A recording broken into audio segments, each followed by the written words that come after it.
سلامونه او نیکې هیلې. زه مسافر الله افغان ټک پوهن له ستاسو په چوپړ کې حاضر یم. راځئ نن په دې خبرې وکړو چې څنګه کولی شو چې یو سکیور فیسبوک اکاونټ جوړ کړو. نو ویډیو شروع کول نه اوله کې هغه ملګري کوم چې زموږ چینل ته نوي راغلي دي زموږ چینل دې سبسکرایب کړئ او پاس له هغې ته کومې تڼۍ کېکاږئ. که چیرې دا ویډیو هم خوښه شوه لایک یې کړئ او خپلو نورو ملګرو سره هم شیر کړئ تر څو هغه ملګري هم ترې استفاده وکړي او یو خوندي فیسبوک استعمال کړي. نو اول به خپل فیسبوک اکاونټ کولاو کې او پس له هغې به سیټینګ ته لاړ شئ. کله چې سیټینګ ته لاړئ نو هغې نه وروسته به تاسو په سکیورټي باندې کلیک وکړئ او بیا به سکیورټي اینډ لاګین ته انټر شئ. کله چې سکیورټي اینډ لاګین بکس ته داخل شوې نو دلته اول آپشن دی ویر یو آر لوګډ ان. دا موږ ته دا ښکاره کوي چې ستاسو فیسبوک کوم کوم ځای کې استفاده شوې ده.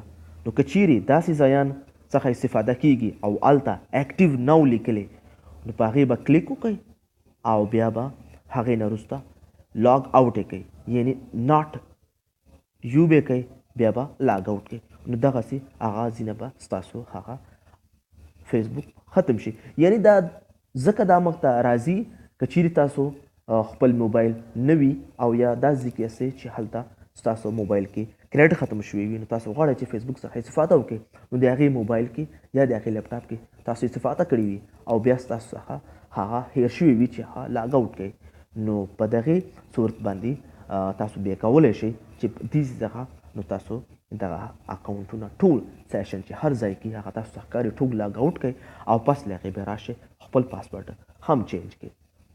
پس له هغې به سیټینګ اپ ایکسټرا سکیورټي یعنې نور زیات هم سکیورټي تاسو کولی شئ چې په هغې باندې تاسو آن کړئ. نو بیا به تاسو دلته ګیټ الرټس اباوټ ان ریکګنایز لاګینز یعنې دا څه لپاره استعمالیږي دا دې لپاره استعمالیږي که چیرې ستاسو براوزر او یا ستاسو پاسورډ او یا داسې ځای کې ستاسو فیسبوک څخه استفاده وشي چې هغه تاسو نه یاست یا ستاسو د پاسورډ ریسیټ کولو ریکویسټ نه کړی او یا ستاسو براوزر ان سکیور وي نو بیا دا تاسو ته یو نوټیفیکیشن درکوي. نو ګټ نوټیفیکیشن باندې به تاسو کلیک وکړئ او پس له هغې به مسنجر ته هم لاړ شئ دې باندې به هم دا ګټ نوټیفیکیشن باندې کلیک وکړئ همداسې ایمیل باندې به هم تاسو کلیک وکړئ نو دی به هم ګیټ ایمیل الرټس باندې کلیک وکړئ. په دې باندې به ستاسو اکاونټ ته هر هغه نوټیفیکیشن راشي کوم ځای کې چې خطر وي یا د خطر څه علامه وي یا براوزر ښه نه وي. او پس له هغې یوز ټو فیکټر اتنټیکیشن دلته به تاسو دا به آن کوئ دلته به تاسو یو نمبر ورکئ او هغې په واسطه باندې به ستاسو ته بیا کوډ درشي. نو چون چې اوس ما کړی دی نو ځکه زه بیا نه کومه او بیا به ریکوري کوډز دا څه لپاره استعمالیږي په دې باندې تاسو چې کله کلیک وکړئ یعنی کله چې تاسو سره دا موبایل شمیره بند نه وي او یا نه وي یا بل ځای کې یاستئ په سفر کې یاستئ نو که چیرې تاسو ته ستاسو څخه کوډ غواړي نو دا به تاسو سره وي خپل موبایل کې به سیف وي یا به هم ځان سره په کتابچه کې لیکلي هر ځای کلي نو شو کوډز باندې به کلیک وکړئ. اوس یې زه نه کوم نو تاسو به دا وکړئ که چیرې دا زه وکړم نو تاسو به دا کوډ ځان ترلاسه کړئ. نو شو کوډز ریکوري دا به تاسو ځان سره سیف کړئ.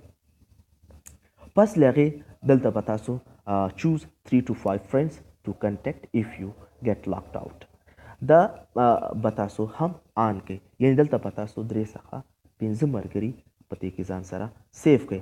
هغه ملګري کوم چې تاسو غواړئ چې دا د اعتماد وړ ملګري دي نو هغه به ځان سره دلته سیف کړئ. 5 کولی شئ او هم 3 ملګري هم کولی شئ تاسو چې ستاسو څومره خوښه وي. بیا به په ډن باندې کلیک وکړئ او د دې لپاره استعمالیږي که چیرې ستاسو اکاونټ ډیسیبل شي یا ستاسو اکاونټ هیک شي او یا څه مشکل ورته پیښ شي یا ټمپرري بلاک شي او ستاسو ته لاسرسی نه وي نو د دې ملګرو په واسطه باندې تاسو کولی شئ چې خپل اکاونټ ته لاسرسی وکړئ.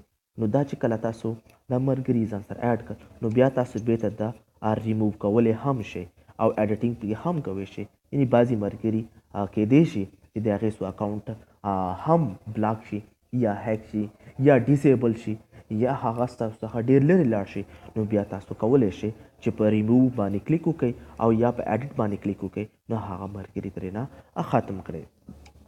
پس له هغې دلته سیف براوزینګ ډسپلی ا وارننګ اف یو اټمپټ ټو نیگیټیو دې باندې به تاسو کلیک وکړئ.